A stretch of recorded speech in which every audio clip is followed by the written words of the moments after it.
Olá, pessoal, dando sequência aqui nas nossas aulas, né? Nós vamos falar agora, continuar na resolução que trata aí do ensino fundamental de 9 anos. Então vamos lá, agradecendo aí todo mundo que está curtindo, né? Assistindo. Eu tenho falado que para que esse projeto continue, quanto mais pessoas assistem, mais pessoas participam, isso vai aumentando o número de vídeos que são gravados e exibidos aí no canal, tá bom? Então, gente, dando sequência aqui, continuando, só estou ajustando a tela aqui, pronto. Nós paramos no artigo 12, né? Que fala, resolução que fala do ensino fundamental de 9 anos. Então, o artigo 12 diz o seguinte: os conteúdos que compõem a base nacional comum e a parte diversificada têm origem nas disciplinas científicas, aquelas tão conhecidas de nós todos, no desenvolvimento das linguagens, no mundo do trabalho, na cultura e na tecnologia, na produção artística, nas atividades desportivas e corporais. Na área da saúde ainda incorporam saberes como os que advêm das formas de diversos exercícios da cidadania, dos movimentos sociais, da cultura escolar, da experiência docente, do cotidiano e dos alunos. Veja, é claro, a educação ela tem que estar relacionada com tudo isso, né? Com o mundo, né? Na verdade, com o mundo real, o mundo existente, para poder aí estar fazendo esse diálogo entre a sociedade, né, o que acontece no mundo e o mundo da sala de aula. Artigo 13. Os conteúdos a que se refere o artigo 12 são constituídos por componentes curriculares, que por sua vez se articulam com as áreas de conhecimento, a saber, linguagens, matemática, ciências da natureza e ciências humanas. É importante você lembrar disso, tá? Linguagens, matemática, ciências da natureza e ciências humanas. As áreas de conhecimento favorecem a comunicação entre diferentes conhecimentos sistematizados e entre estes e outros saberes, mas permitem que os referenciais próprios de cada componente curricular sejam preservados. É claro que as matérias dialogam entre si, é claro que todos os componentes curriculares dialogam com o mundo existente, mas eles têm ali as suas características, né, que são típicas das questões das linguagens, da questão da matemática, o cálculo, por exemplo, das ciências da natureza, né? Então, todos os fenômenos aí que envolvem a parte química, física, as ciências humanas, a história, a geografia, cada uma dessas ciências, dessas áreas de conhecimento tem lá as suas características, tá? Artigo 14. O currículo da Base Nacional Comum do Ensino Fundamental deve abranger obrigatoriamente, olha aqui a palavra obrigatoriamente que aparece. Às vezes na educação essa palavra assusta um pouco, né?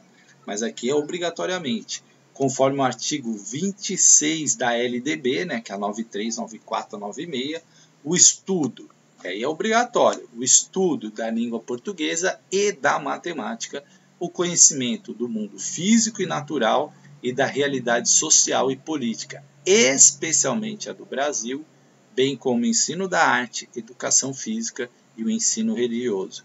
Veja, é obrigatório.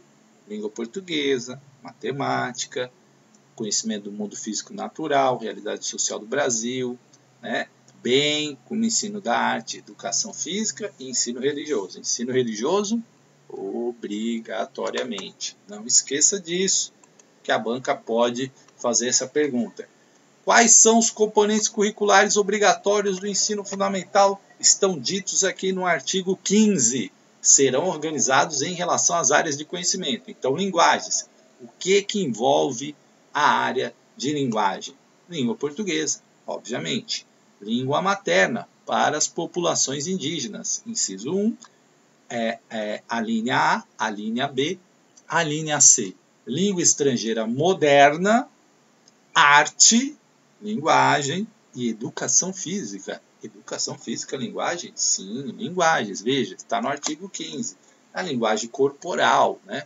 A linguagem artística, as línguas estrangeiras, a língua portuguesa, a língua materna, se for populações indígenas. Então, tudo isso aqui está dentro do inciso 1, linguagens. E o inciso 2, matemática. Pura e simplesmente só matemática. Tá? E o inciso 3, ciências da natureza. Inciso 4, ciências humanas. Aqui nós temos as linhas A, história, B, geografia e aqui sai um B errado, tá?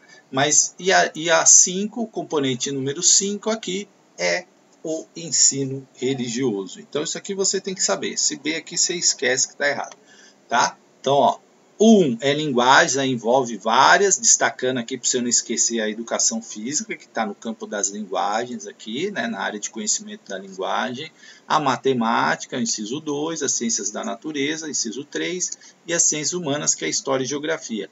E o 5 é separado, ó, não está nas ciências humanas aqui não, tá? É o 5 aqui, ó, ensino religioso. Então guarde bem essa informação que já caiu aí em várias provas. Parágrafo 3. A história e as culturas indígena e afro-brasileiras presentes obrigatoriamente. De novo, obrigatoriamente, gente. Então, história e cultura indígena e afro-brasileira é obrigatório nos conteúdos desenvolvidos no âmbito de todo o currículo escolar. E, em especial, essa questão cai demais, gente. E, em especial, no ensino da arte, de arte, literatura e história do Brasil, tá? Em especial na arte, literatura e história do Brasil.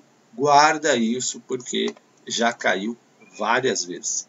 Assim como a história da África, deverão assegurar o conhecimento e o reconhecimento desses povos para a Constituição da Nação, conforme o artigo 26A da LDB, né, 93, 94, 96 LDB, alterado pela Lei 11.645 de 2008, sua inclusão possibilita ampliar o leque de referências culturais de toda a população escolar e contribui para a mudança das suas concepções de mundo, transformando os conhecimentos comuns vinculados pelo currículo e contribuindo para a construção de identidades mais plurais e solidárias. Então, o que a gente destaca nesse parágrafo 3? A obrigatoriedade da história, cultura indígena e afro-brasileira. É obrigatório. E, em especial, aonde ela vai ser desenvolvida? Na arte, na literatura e na história do Brasil, tá? Nesses componentes aqui. Então não esqueça disso. Isso cai demais, diversas vezes já caiu. 4. Lembrando aqui outra coisa, né? E para que tem todas esses conhecimentos aí de história, cultura indígena, afro-brasileira? Porque, né, contribui aqui para a construção de uma sociedade de identidades mais plurais e solidárias, outro DNA da nossa legislação. 4. A música constitui conteúdo obrigatório, mas não exclusivo, do componente curricular arte. Ou seja, a arte, né, trabalha a música, mas não só a música, né, não é exclusivo, tá? Cuidado. A música constitui conteúdo obrigatório, mas não exclusivo, do componente curricular arte, o qual compreende também as artes visuais, o teatro, a dança, conforme o parágrafo 6 do artigo 26 da LDB 939496. Então, gente, presta atenção que a música também é conteúdo obrigatório e ela é desenvolvida ali no componente arte, mas não é só ela, né? Tem as artes visuais, o teatro e a dança, tá?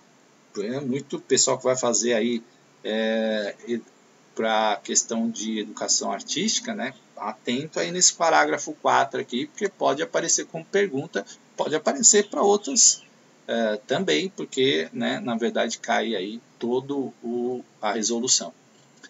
Parágrafo 5. A educação física, componente obrigatório do currículo do ensino fundamental, integra a proposta política pedagógica da escola e será facultativo apenas nas circunstâncias previstas no parágrafo 3 do artigo 26 da LDB.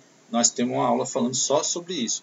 Quais alunos que podem ser dispensados? É facultativo para esses alunos ou a prática da educação física. Aí tem lá, quem tem prole, né? Enfim, tem lá uma série de exceções aí por causa da educação física. Mas a educação física também é componente obrigatório. Então não esqueça, educação física, música, está destacado aqui, ó, parágrafo 4, parágrafo 5, artigo 17, na parte diversificada do currículo do ensino fundamental, será incluído obrigatoriamente. Veja quantas vezes apareceu a palavra obrigatoriamente aí. Né? Então preste bastante atenção para a banca não te confundir, falar, né? É facultativo, não, é obrigatoriamente aqui. A partir do 6º ano, o ensino de pelo menos uma língua estrangeira moderna, cuja a escolha ficará a cargo da comunidade escolar. Parágrafo único. Entre as línguas estrangeiras modernas, a língua espanhola poderá ser opção nos termos da Lei 11.161 de 2005. Então, tem lá a parte diversificada, tem que ter obrigatoriamente uma língua estrangeira moderna, e aí pode, por exemplo, aqui falou da língua espanhola, né? Exemplo, lá no município de Araçariguama, tem língua espanhola no ensino, nos anos finais do ensino fundamental, no 6º, 7º, 8º e 9º ano, tá? Então tá aqui, referendado aqui no artigo 17. Nova Odessa, eu gosto disso, eu gosto de questão. Vamos ver aqui questão. Diretor, Nova Odessa, diretor 2018. Eu fiz esse concurso, gente. Fui até chamado para coordenador pedagógico, né? Diretor eu ainda não fui chamado, mas também não iria, né? Mas passei lá também. As Diretrizes Nacionais para o Ensino Fundamental, CNE-CEB 7 de 2010, estabelece que o projeto político-pedagógico da escola, que é o PPP, né, é o conjunto de protocolos apresentado bienalmente pela Secretaria Estadual de Educação. Vocês sabem, gente, a gente já cansei de falar isso aqui nas minhas aulas. O projeto político-pedagógico, nós vamos falar dele aqui ainda. Né? Vamos falar dele. É aquele documento importantíssimo da escola que deve ser amplamente discutido, debatido, construído. Então a alternativa A é um protocolo. Não, né? Protocolo, nada disso. B, deve dar ênfase à comunicação com os pais a fim de mais bem compreender a realidade socioeconômica dos alunos. É só isso o PPP? Enfatizar a comunicação com os pais? C, deve ser elaborado pelo diretor em conjunto com especialistas da área educativa? Não, lembra do nosso DNA, o PPP tem que ser amplamente discutido, ele é democrático, ele tem que ser discutido com todos, né, com diretor, professor, aluno, sociedade, né, local, enfim. D, é formado pelo conjunto de planos de aula e de atividades diversificadas? Não, né? Pouco, reduziu aqui. Tem também lá, né, todas as questões pedagógicas, enfim, mas não, né? E reflete a proposta educativa construída pela comunidade escolar no exercício da sua autonomia. Aqui sim, falou uma palavra, comunidade escolar, pais, alunos, professores, funcionários. Aí eu gostei dessa, gabarito, letra E, né? Eu gostei não, a lei diz isso, né? Então, gabarito, letra E de escola. E aqui, olha só, acabamos de ver uma questão e vamos falar dele. O tão importante projeto político-pedagógico.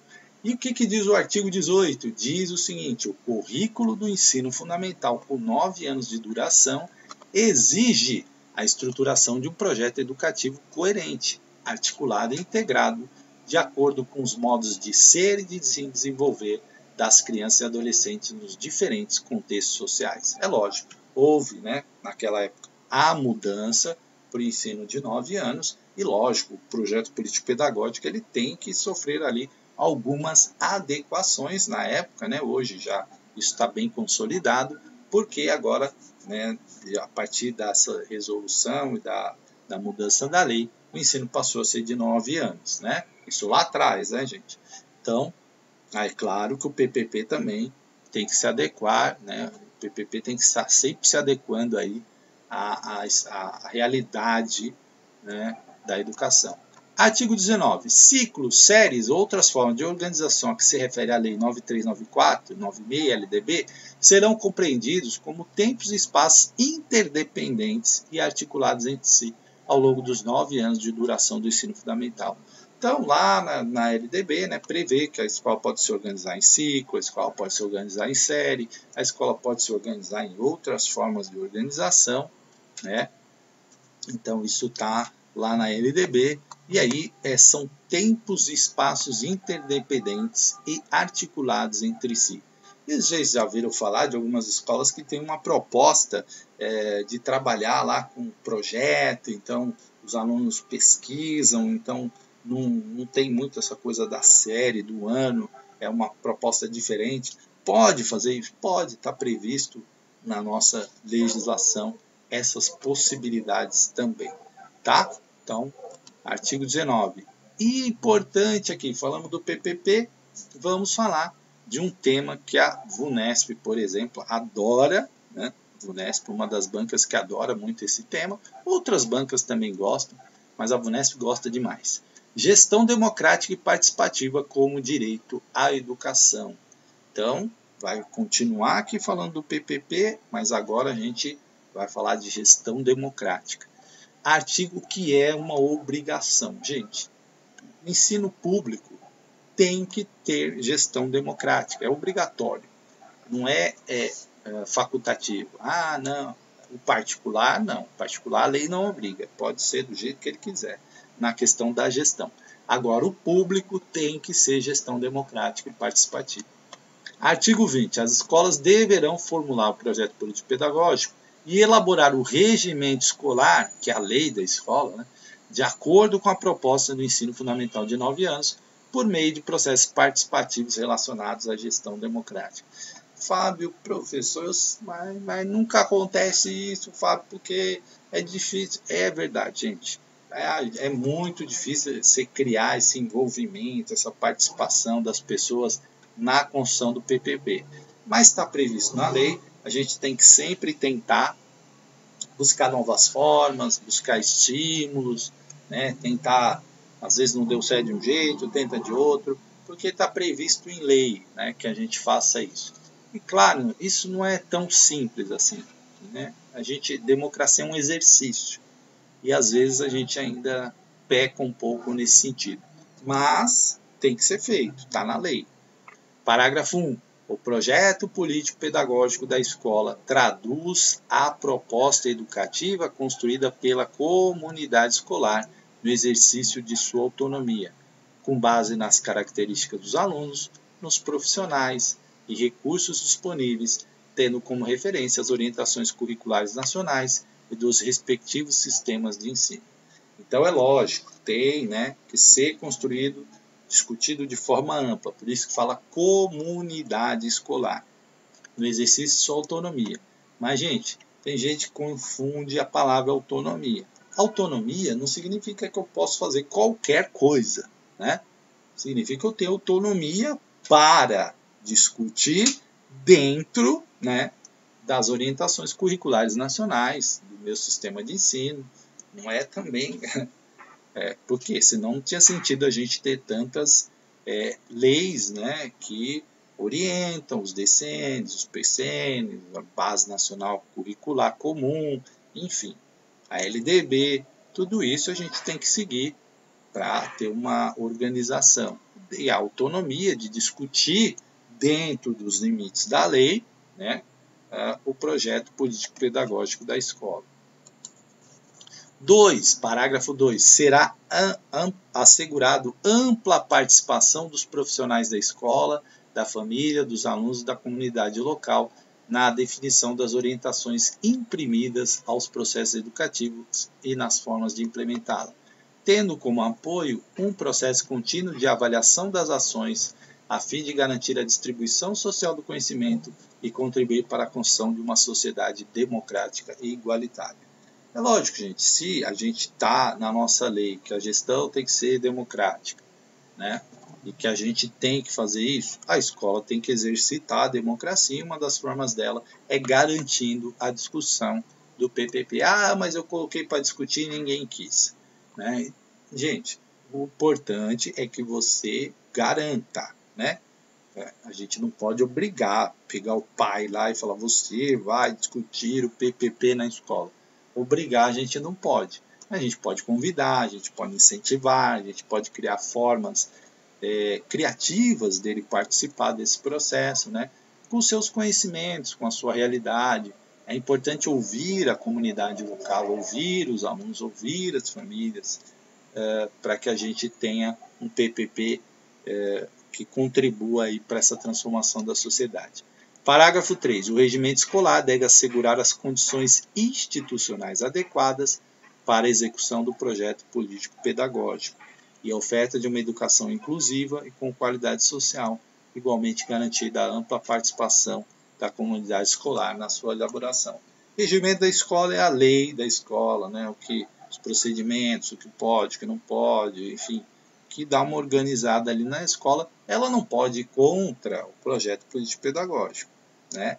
Não pode ser restritivo a uma educação inclusiva. Então, ela tem que estar em consonância com esse PPP e garantir a aplicação desse PPP.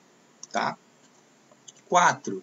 O projeto político-pedagógico e o regimento escolar, em conformidade com a legislação e as normas vigentes, conferirão espaço e tempo para que os profissionais da escola, em especial os professores, possam participar de reuniões de trabalho coletivo, planejar e executar as ações educativas de modo articulado, avaliar os trabalhos dos alunos, tomar parte em ações de formação continuada, estabelecer contatos com a comunidade. Então, PPP, o regimento, ele tem que estar adequado com a legislação, ele não pode ir contra aquilo que eu falei. Existe autonomia? Sim, mas tem que estar de acordo com a legislação e as normas vigentes. Né?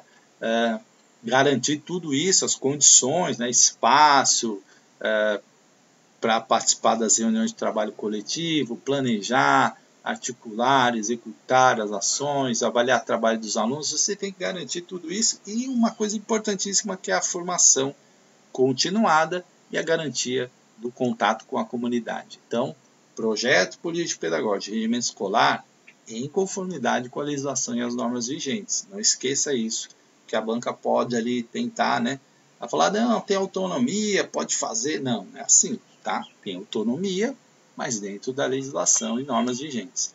Parágrafo 5. Na implementação do seu projeto político-pedagógico, as escolas se articularão com as instituições formadoras com vistas a assegurar a formação continuada de seus profissionais. É importantíssimo, e essa resolução vai falar muito disso, o PPP tem um instrumento para garantir também essa questão da formação. Falou de formação aqui, falou de formação aqui, falou no 4, falou no 5, e é um tema que aparece bastante aí, a formação continuada. Artigo 21. No projeto político-pedagógico do ensino fundamental e no regimento escolar, o aluno, centro do planejamento curricular. Essa questão já caiu. Gente, qual é o centro do planejamento curricular da escola? O aluno. Né? Teve banca que já perguntou, o centro do planejamento curricular é o professor, é a aula, né? Quem é o centro, a essência, a alma, aquilo que faz a educação existir é o aluno, né? O professor sim, é importante, claro que é, né? Mas aquilo que dá sentido à existência da escola é o aluno. Se não tiver o aluno, né? O que faz o professor sem o aluno? O que faz as estruturas sem os alunos? Nada. O aluno é o centro. Tudo que a gente faz, né, o planejamento, o projeto político-pedagógico, em grande parte ali pensando no foco no aluno. Se não for assim, nós estamos cometendo algum erro. Porque você não pode fazer um projeto político-pedagógico focado no professor. Porque né, o professor é a parte fundamental, sim, claro que é.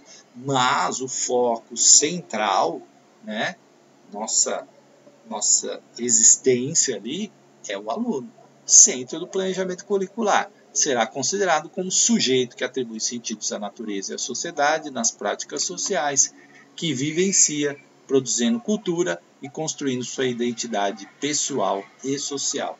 Então é importante, já caiu isso, lembrar que o centro do planejamento curricular, o aluno, né? E que ele é um ser de direitos, né? Deveres também, mas ele tem vida, ele vivencia coisas, ele tem uma identidade, ele tem características, ele tem, né? Enfim. Então é preciso compreender tudo isso. Parágrafo único, ó, começa aqui, ó, como sujeito de direitos, acabei de falar isso. O aluno tomará parte ativa na discussão e implementação das normas que regem as formas de relacionamento na escola, fornecerá indicações relevantes a respeito do que deve ser trabalhado no currículo e será incentivado a participar das organizações estudantis. Esse parágrafo único traz aqui o aluno como protagonista, né?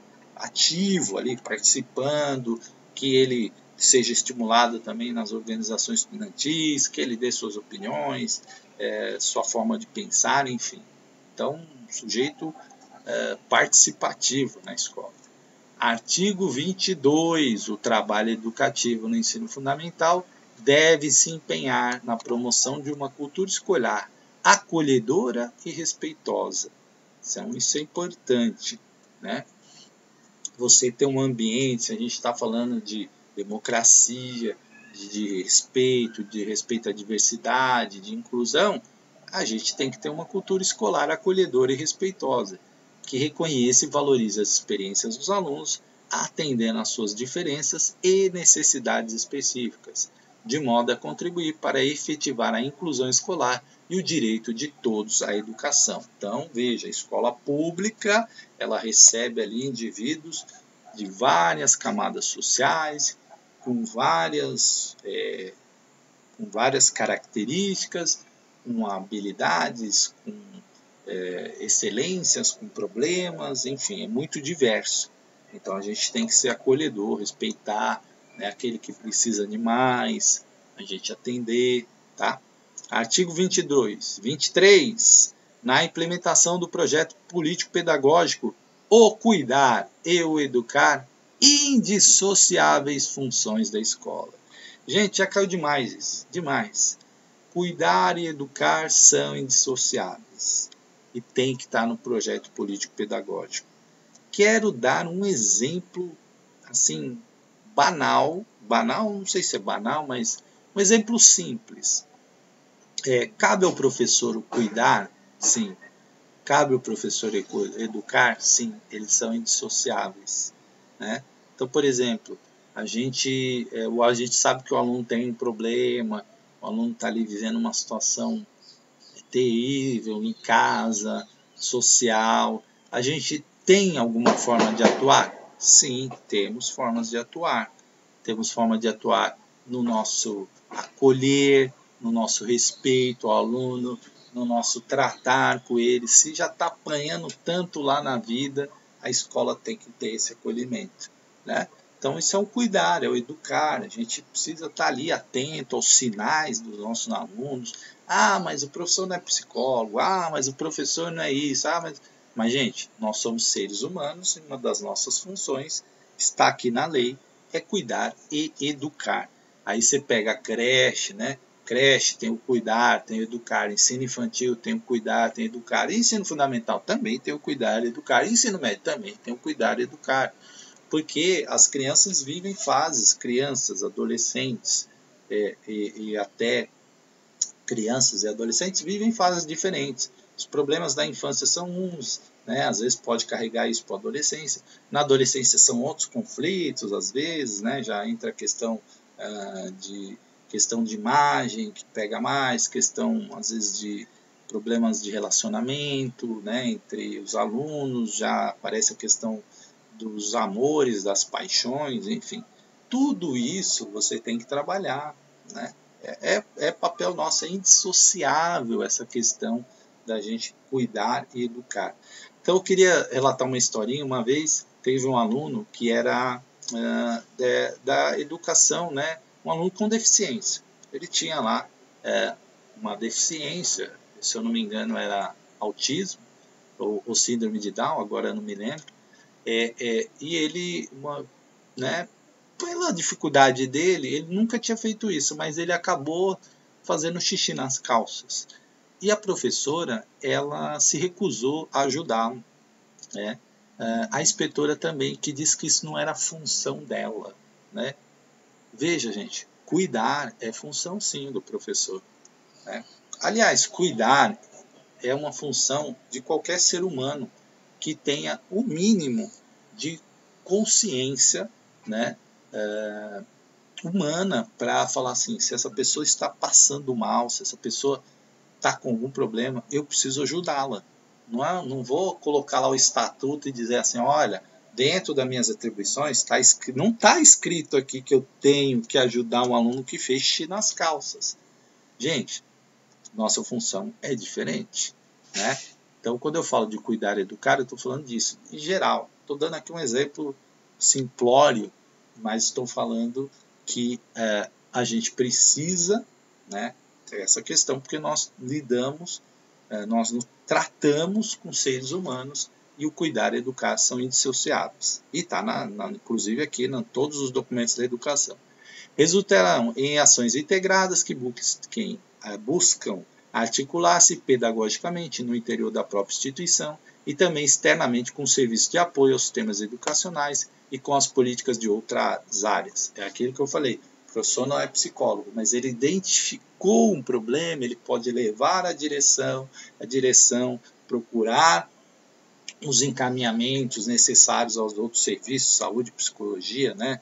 Serviços de saúde, psicologia, psiquiatria, depende do que for, né? Para garantir ali que o aluno tenha um atendimento para assegurar a aprendizagem, o bem-estar e o desenvolvimento de todas as suas dimensões, né? Então, o aluno está passando fome lá, assistência social, certo? Então, é importante para que a gente entenda esse artigo 23 aqui, um artigo importante e amplo.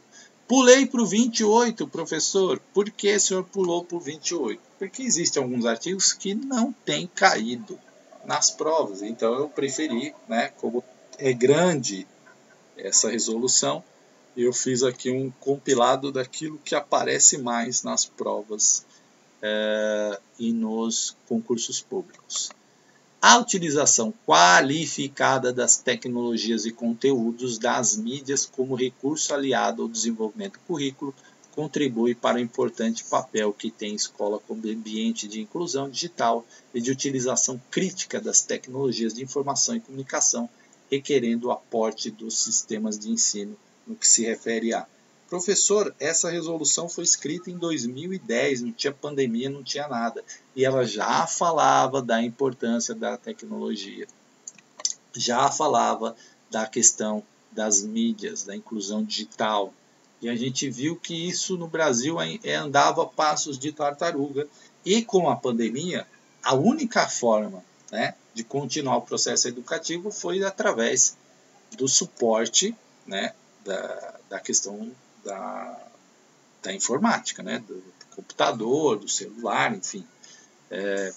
E outros municípios também imprimiram coisas, mas, enfim, a grande maioria aí teve que se apropriar de várias ferramentas digitais, das quais a gente ainda não dominava muito. Então, olha só, os sistemas de ensino, né, tem que aportar aí, no caso, provisão de recursos midiáticos atualizados em número suficiente para atendimento aos alunos. Então, muito longe disso, mas já lá em 2010 se previa isso. 2. Adequada formação do professor e demais profissionais da escola. Vimos também, né, que existem muitas formações, às vezes na área de tecnologia, e às vezes o professor, por ele não usar no dia a dia tanto, ele acaba não se apropriando desse conhecimento. Mas, né, muitos se apropriam, e a gente viu que na pandemia muita gente teve que ali se apropriar dessa questão tecnológica.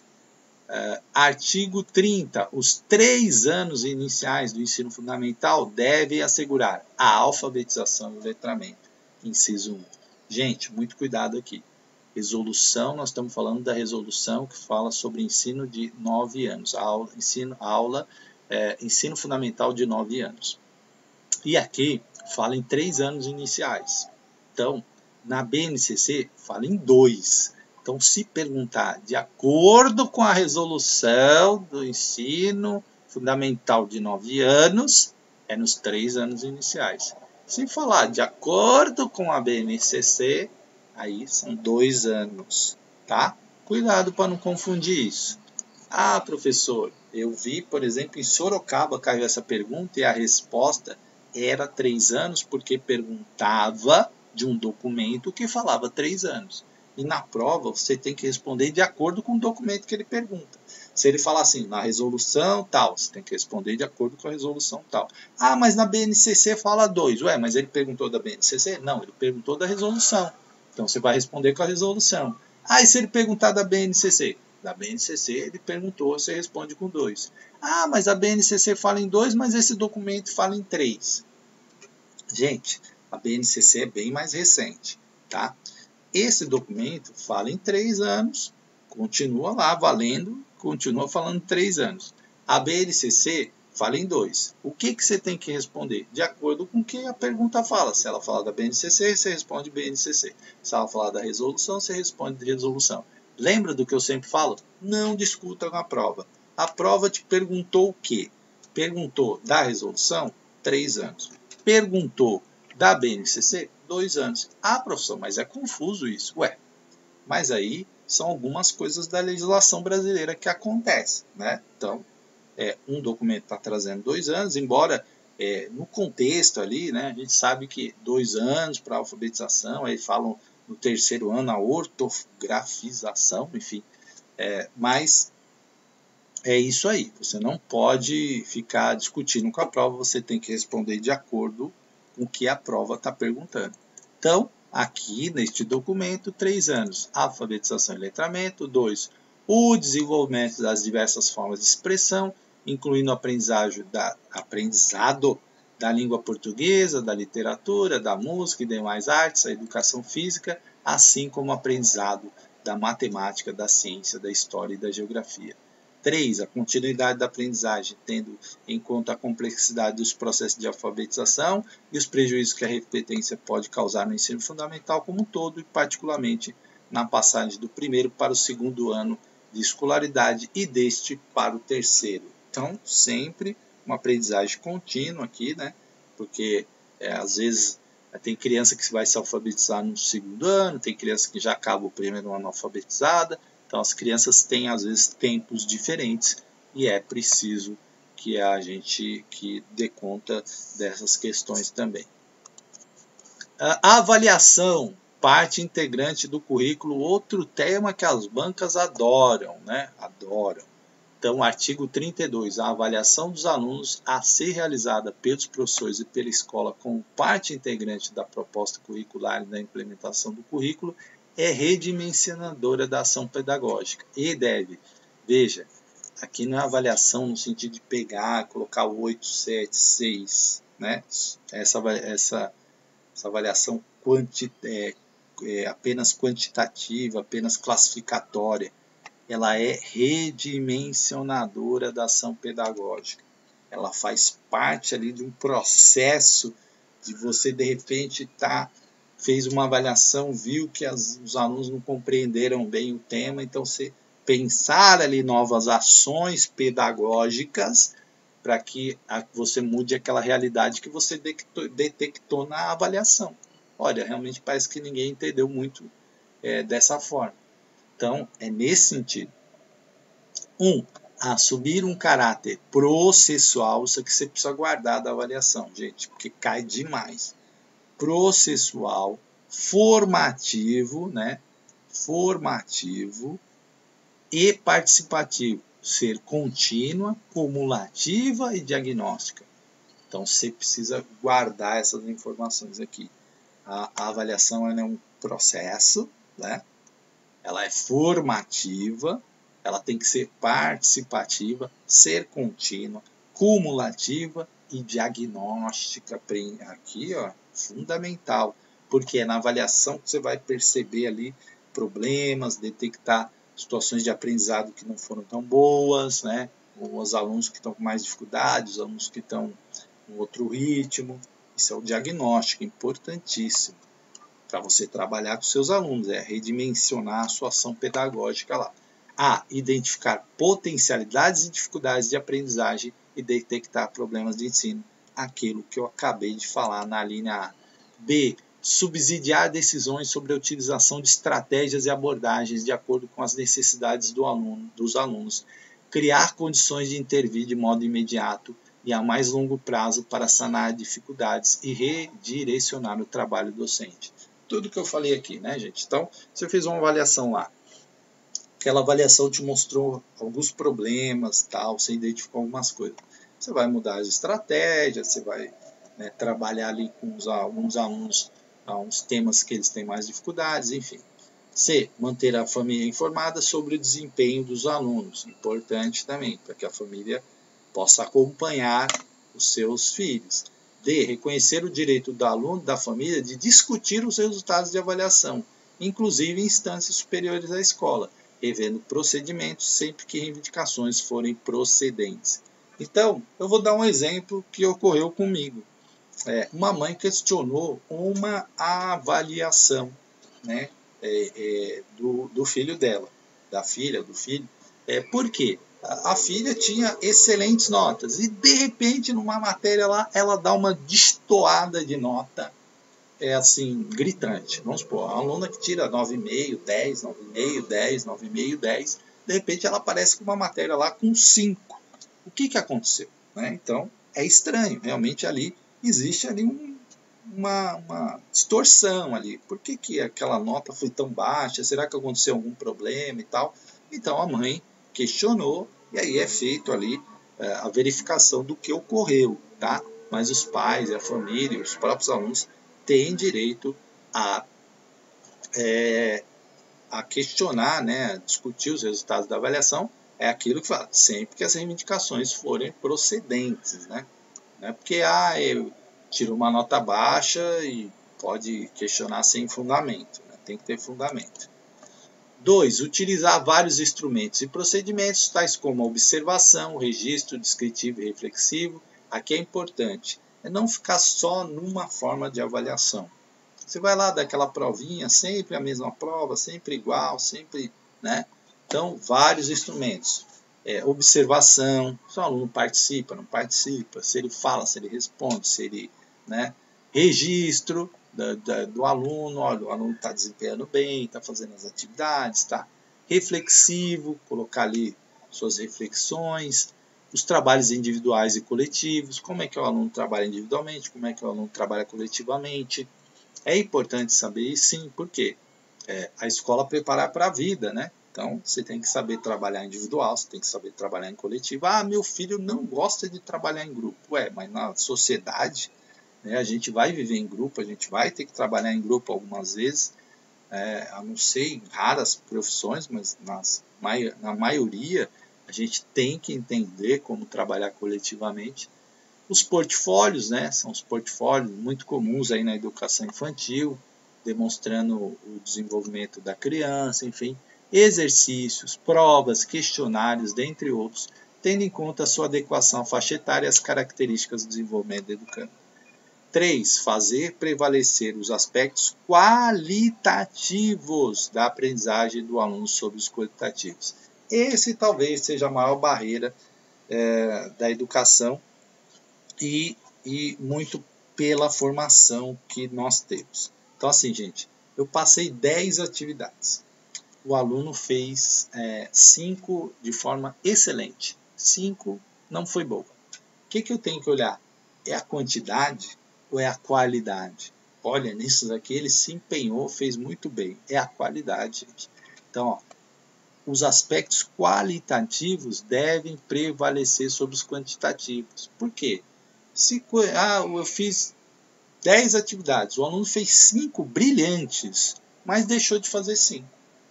O outro fez 10, mas as 10, gente, se juntar não dá uma. Né?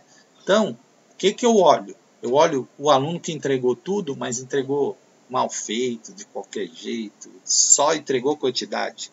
Ou eu olho aquele que entregou qualidade. Inciso 3, a qualidade deve prevalecer sobre os aspectos quantitativos, bem como os resultados ao longo do período sobre as eventuais provas finais, tal como determina a linha A do inciso 4, artigo 24, lei 939496. É outra dificuldade. Gente, você começou com um aluno, primeiro bimestre, ele tirou 0. Foi péssimo. Eu tentei de tudo, o aluno não saiu do 0.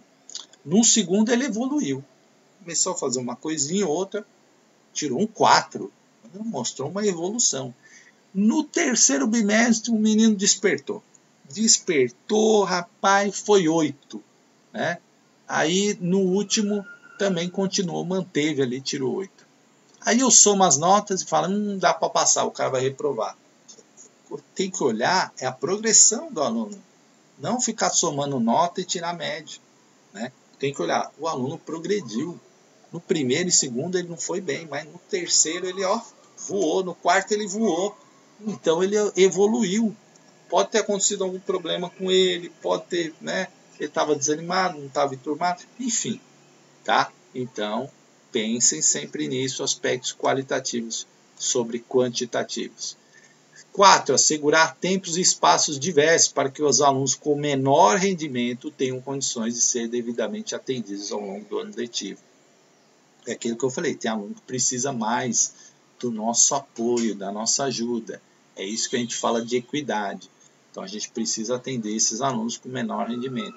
5. Prover obrigatoriamente, é obrigatório, gente, períodos de recuperação, de preferência paralelos ao período letivo, como determina a lei 939496. Muitos alunos ganham recursos, né, de aprovação porque simplesmente não teve ali a questão da recuperação, não foi registrado, não foi ofertado, né? E aí o aluno entra com recurso, ou o pai com recurso e acaba ganhando. Então precisa ter, né? Precisa ser oportunizado essa recuperação, tá? Principalmente de preferência, né? De preferência paralela ao período do ano letivo. 6. Assegurar tempos e espaços de reposição dos conteúdos curriculares ao longo do ano letivo aos alunos com frequência insuficiente, evitando sempre que possível a retenção por faltas. Aí aqui é a questão de garantir a reposição. 7. Possibilitar a aceleração de estudos para os alunos com defasagem de idade série, aqueles alunos que reprovaram ou que por algum motivo abandonaram a escola e aí estão aí defasados na questão da idade série. Artigo 33. Os procedimentos de avaliação adotados pelos professores e pela escola serão articulados às avaliações realizadas em nível nacional e às congêneres nos diferentes estados e municípios, criadas com o objetivo de subsidiar os sistemas de ensino e as escolas os esforços de melhoria da qualidade da educação e da aprendizagem dos alunos. São aquelas avaliações grandes, né, externas. Aí, vamos citar aqui, por exemplo, a avaliação, né, que compõe aí, por exemplo, o IDEB. Então, você faz aquela prova lá que compõe a nota do IDEB, já teve vários nomes, SAEB, já teve outros nomes aí, mas ela é uma avaliação para ver ali como que está, né, em termos gerais a educação. Então, é um dos instrumentos, né, gente, de avaliação. Não é único. Então, cuidado com esse excesso, às vezes, de foco nessa nota do IDEB ou nessa nota que foi tirada, porque isso é uma das variantes. Você pode ter uma turma que era melhor, você pode ter uma turma que era um pouco mais no sentido de aprendizagem devagar, enfim.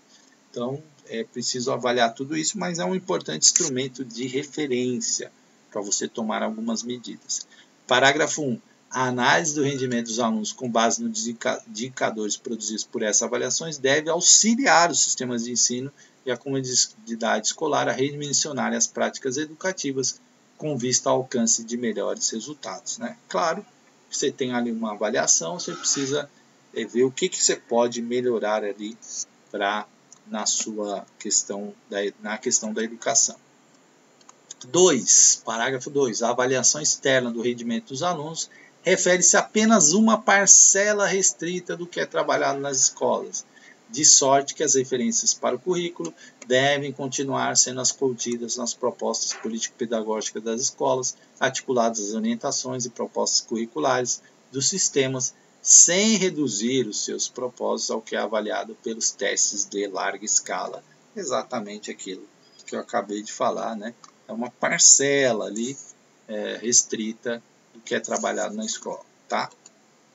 Bom, gente, ficamos por aqui hoje. Depois voltamos aí com o artigo 36 para a gente encerrar. Agora falta pouquinho para a gente encerrar aí essa parte da resolução que trata do ensino fundamental de 9 anos. Gente, quem puder, divulgue aí, compartilha, curte, comente, né? Sempre importante para a gente estar aí produzindo cada vez mais vídeos para vocês. Obrigado, gente. Até uma próxima aula.